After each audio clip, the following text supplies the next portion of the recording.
ভারতের পশ্চিমবঙ্গের রাজনৈতিক পালাবদলের পর অনুপ্রবেশ ইস্যুতে বিজেপি সরকারের কঠোর অবস্থানের পর গত 2 দিন ধরে বহু মানুষ উত্তর 24 পরগনার হাকিমপুর সীমান্ত সংলগ্ন এলাকায় জড়ো হতে থাকেন।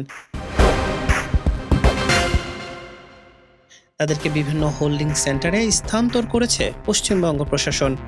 তাদের নথি যাচাই এবং পরিচয় নিশ্চিত করার কাজ শুরু হয়েছে। ভারতীয় সীমান্তরক্ষী বাহিনী বিএসএফ এর পক্ষ থেকে বিজিবির সঙ্গেও যোগাযোগ করা হয়েছে বলে প্রশাসন সূত্রে জানা গেছে।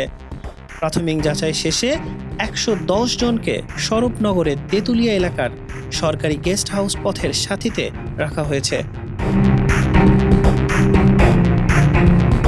প্রশাসন জানিয়েছে, সীমান্তে আসা ব্যক্তিরা জানান অভাবের তাড়নায় দালালের মাধ্যমে অবৈধভাবে ভারতে প্রবেশ করেছিলেন। কলকাতা, হাওড়া, দক্ষিণ ভারতের কেরালাতেও কাজ শুরু করেন তারা। স্থানীয় কিছু দালালের সহায়তায় ভুয়া ভারতীয় পরিচয়পত্র তৈরি করেছিলেন অনেকে।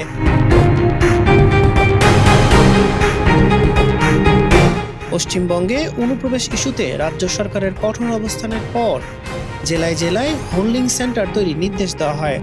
আর এই খবর ছড়িয়ে পড়ার পরেই অবৈধভাবে বসবাসকারী বাংলাদেশিদের মধ্যে আতঙ্ক তৈরি হয়।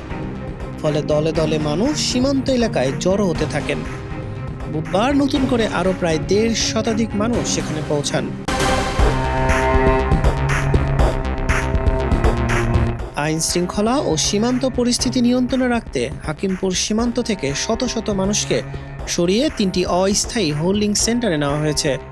সীমান্ত সংলগ্ন 2টি নবনির্মিত বাড়িতে প্রায় 170 জনকে কড়া নিরাপত্তায় রাখা হয়েছে। এছাড়া মালদা, মুর্শিদাবাদের হোল্ডিং সেন্টারও রাখা হয়েছে বেশ কিছু আটকে পড়া মানুষকে। প্রশাসন জানিয়েছে, আটককৃতদের পরিচয় এবং নথিপত্র নিখুঁতভাবে যাচাই করা হচ্ছে। প্রাথমিক যাচাই শেষে তারা বাংলাদেশি নাগরিক হিসেবে প্রমাণিত হলে ভারতীয় সীমান্তরক্ষী বাহিনী, বিএসএফ এবং বর্ডার গার্ড বাংলাদেশ বিজিবির মধ্যে পতাকা বৈঠকের মাধ্যমে আইনি প্রক্রিয়া মেনে তাদের স্বদেশে হস্তান্তর করা হবে। হাসান শাহরিয়ার, মানব কণ্ঠ।